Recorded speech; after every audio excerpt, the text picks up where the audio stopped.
Hi everyone and welcome back to my channel. I am Caspian and I read a lot of books, mainly library books. Rarely buy books. When I buy books that I've read and loved and I want to reread and therefore have in my library. Or I buy them because they are maybe sequels to a book that I loved. And then there's the exception when I go to a second-hand store, a charity shop, a thrift store, something like that. A library rat, and I'm happy to be, and I am so fortunate to have access to a very good library and a good library system. In this video, I'm gonna talk about my three most recent reads, and if I'm being honest, it's two, because one of them was a DNF, and I'm gonna tell you all about it. So, my first book that I read, let's do this in order, shall we? And these are the books that I picked in my first video of my new TBR game that I'm working on. And as I said, I'm gonna talk more about my TBR game in those videos. One is coming up in just a day, and I'm planning a video to tell you all about the prompts on my TBR game as well.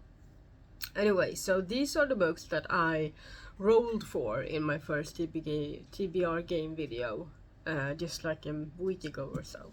The first one is Caraval. I don't remember, let's see if I can remember the prompt. To read a book set in another world. This is Caraval by Stephanie Garber, and it's a YA book. I read it in Swedish. Anyway, so in this book we follow Tella, her name is Donatella, and then we follow Scarlett. Yeah, Scarlett and Donatella, but Tella.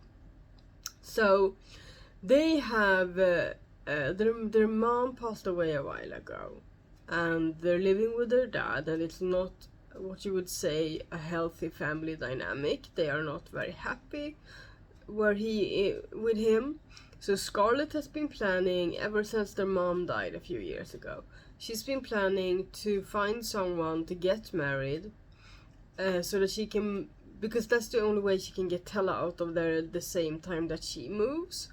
Because if she moves and she has a husband that is willing to look after Tella until Tella gets married or something like that, then she can bring Tella and get her away from their father. So that's the plan. And then this plan is kind of intercepted because Scarlett has found, I think you would say a count in English or something like that, to marry. And there's only like 10 days until the wedding or something like that, when she finally gets an answer to her letter to Caravals. So ever since Scarlett and Tella has been little, they have wanted to go to Caraval or visit Caraval when they come to them. I've never been able to, and they have written Caraval's director and asked, his name is Legend, and asked if he can bring Caraval to them. And they have, so they've sent like letters yearly pleading for this. And then she's never gotten a reply. And then all of a sudden she gets a reply just before her wedding. And she's excited. She realizes that they won't have time to go to Caraval and back before the wedding, because it takes like 2 days to travel to Caraval, and then Caraval is like a 5-day carnival kind of thing. It's like a performance. It's like a city that it's I don't know how much I want to give away, but I thought it was like a traveling circus, but it's more of a show, a performance show. Where you can be either an interactive player or you can be a viewer, like a standby, someone who just watches the show. And when she's about to tell her that they have gotten a letter from Caraval and from Legend, their father comes down, and there's like this big fight, I would say. There's a fight, but it's mostly with words, but also quite physical. So Tella wants to run away, and where does she run off to? She runs off to Caraval. So I'm not going to talk more about that, like the story of it, but this surprised me in the way that Caraval was, you know, the world building was built, described. The world building surprised me, and then also I was a bit hesitant going into this in Swedish. I knew I loved the author's writing style in English. I didn't know how I was gonna feel in Swedish, so that's why I was hesitant going into this. But it gripped me from like the first few pages, and I was hooked. And there's an element of letter writing in this one as well, because they get a letter from. So in the beginning of the book you can see the letters that she sends this legend person, and then there's a reply, and there are a few more letters in the story, and I love letter writing in books and that sort of thing, so it really hooked me, so it surprised me in that way. And I think the way this book held on to my attention all the way through the book, with the writing style and also with the pace, it was a good paced book. It wasn't slow, it wasn't fast, it wasn't like, oh, where am I going? I've read books where the writing style is so fast that I had to have to reread, especially if it's like an intricate storyline or an intricate world building, where I've been like, oh, okay, I'm lost, I need to, you know, reread maybe a whole chapter to get where I'm at, but nothing like that in this one.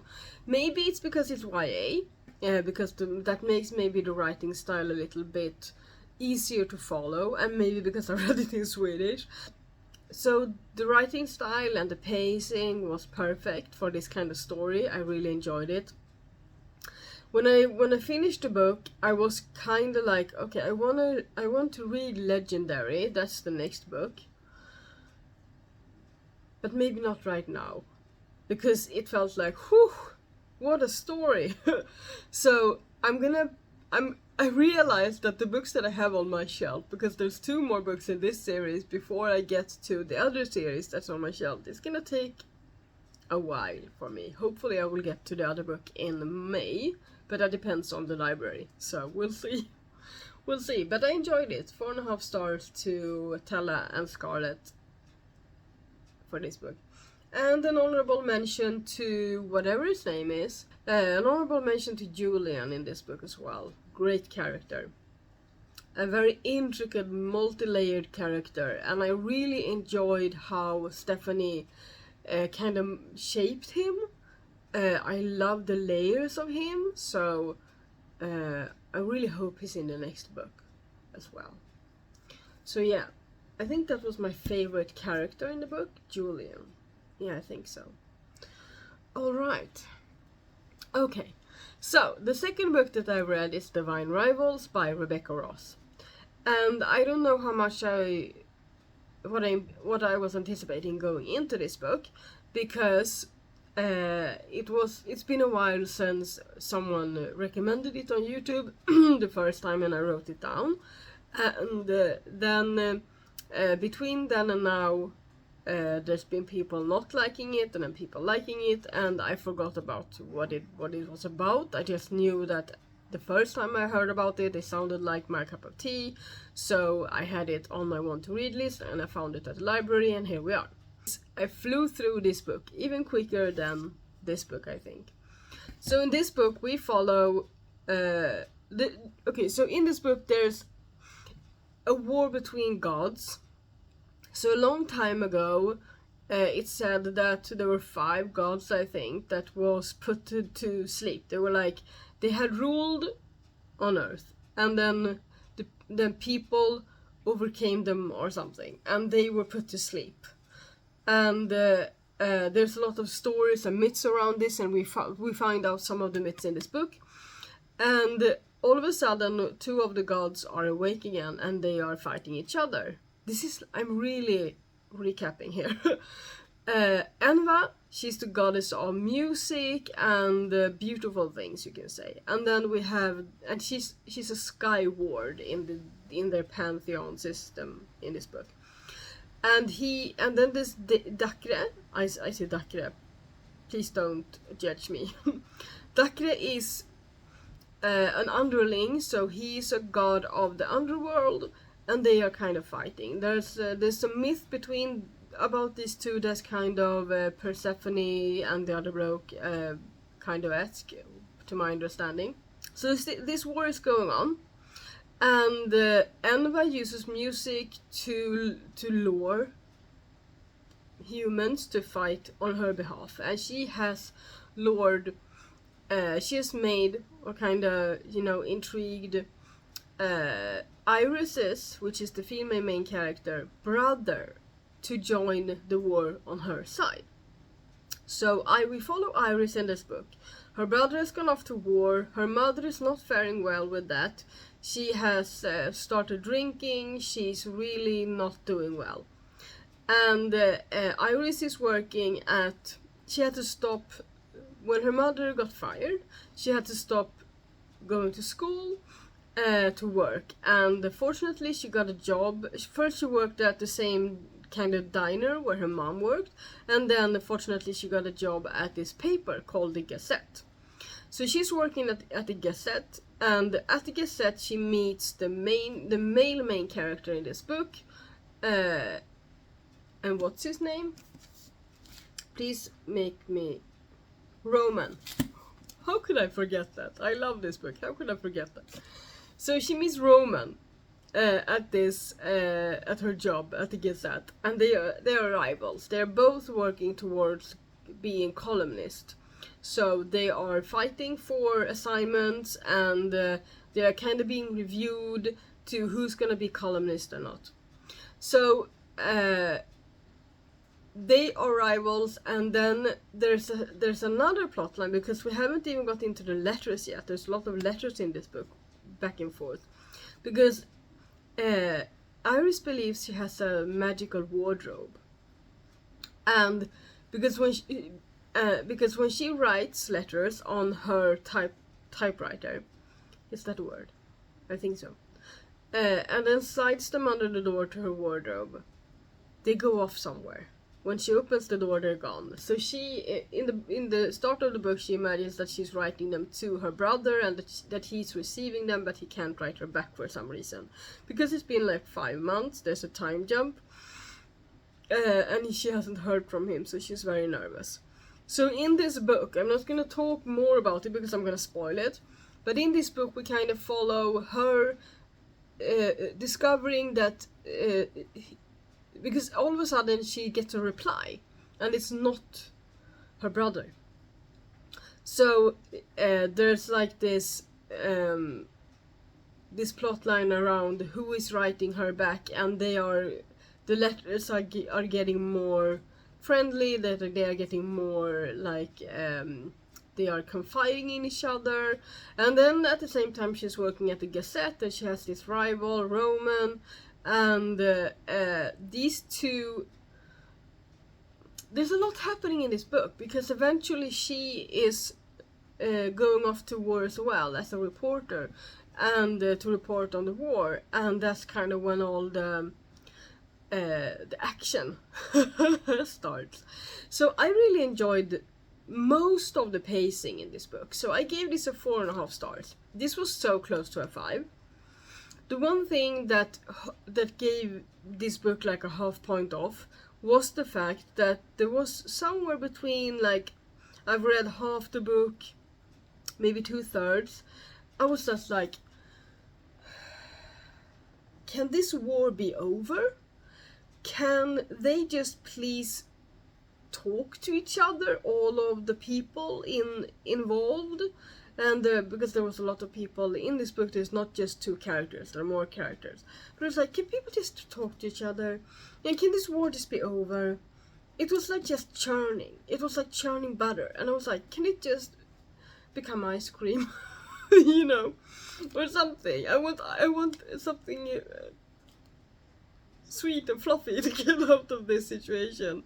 And I was just not seeing how that could happen. And it was the same feeling like that I had when I was a teenager, and I went on a date watching Pearl Harbor, like the movie Pearl Harbor, and I fell asleep because there was so much action, and I just thought that they didn't get anywhere.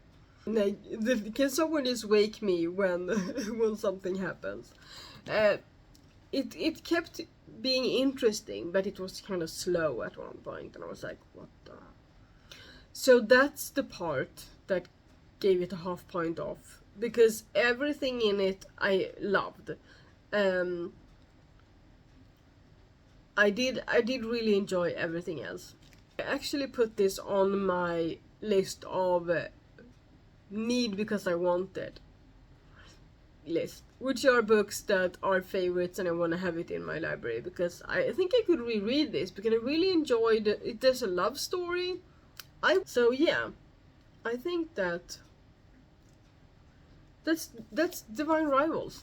And then we are ending the note on Emily Wilde, and I told you at the beginning I had 3 reads, but one wasn't because one was a DNF.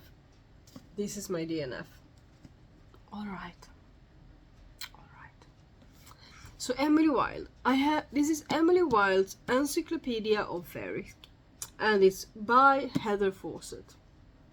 And I had been looking forward to this one so much. I had heard so many great things, and I thought it was gonna be my cup of tea. It's written in like a journal type of way. It was written that way, and so this is about Emily Wilde.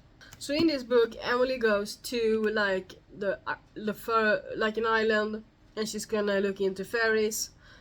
She is studying fairies. She's writing a book. She's writing a dissertation of some sort, and this is her last stop on that journey to write about the hidden ones in this island very far up north in Scandinavia, apparently.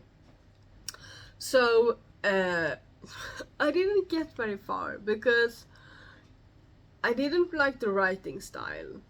I did not like the writing style at all. There was just something that made me want to do something else. Like I read a few like I read like a paragraph at a time, and I was like my mind just wandered, and I was like, wonder what I'm gonna. I never do this when I read books. It just couldn't keep my attention for not even if it was on fire. I would just toss it out the window, and hope for the best. It was, for me, it was. I'm not gonna say it's a bad written book because I didn't get very far. I didn't. So that was one thing that really I did not like. I could have because sometimes when the writing style is kind of hard to get through, if I know I'm gonna love the story, if I know that there are more to come, I can push through and see if I can, get somewhere where I feel comfortable enough to keep reading it. But it's not gonna be a 5-star. It might be a 3-star, hopefully. And then there was one thing about this book that had heard beforehand that I thought might not be my cup of tea. I'm not sure if I mentioned this in my April TBR video, where I mentioned all the books that I had home from the library or were gonna get home. But in this book, Emily is not good at social cues and social interactions. I am usually not comfortable with that trope when I read.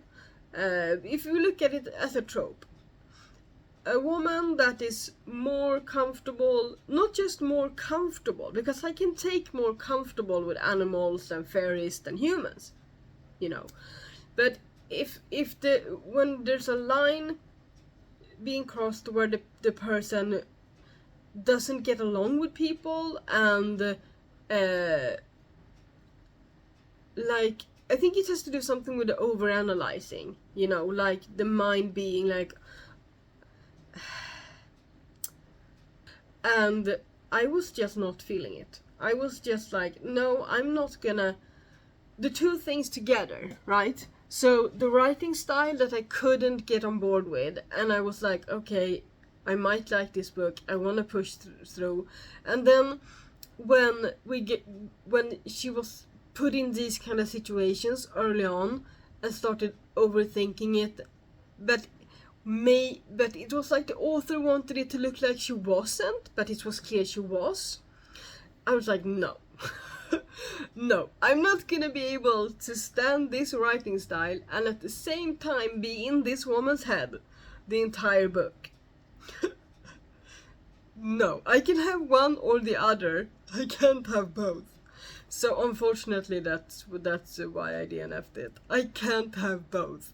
If the writing style was more to my liking, I probably wouldn't have minded her personality and her overthinking things. That would maybe have been a quirk. And I think if you like the writing style, you can like this book. Because my main problem was the writing style. So this is it for this video. So to recap, 4.5 stars for both. Yeah. And a DNF with this one. So I am currently reading a book that I picked. I'm currently reading a book that I picked from when I played my TBR game the second time, which is the next video after this one. And you have more of these videos to look forward to. So in this month I'm gonna keep rolling as I go, and you're also gonna see a video where I talk about all the prompts for my TBR game. In May I will probably I will probably not use my TBR game and think about if I wanna make some changes to that or not. And then I think in June I'm gonna do like all my roles from the beginning, because I want to try that way as well and see where I end up with that. So yeah, I hope you enjoyed this video. I hope it wasn't too long. And I will see you in my next one, because these books kind of made me do so much happening in the books and inside of my head. So happy reading, everyone, and if you don't see me before then, happy Easter. Xingling.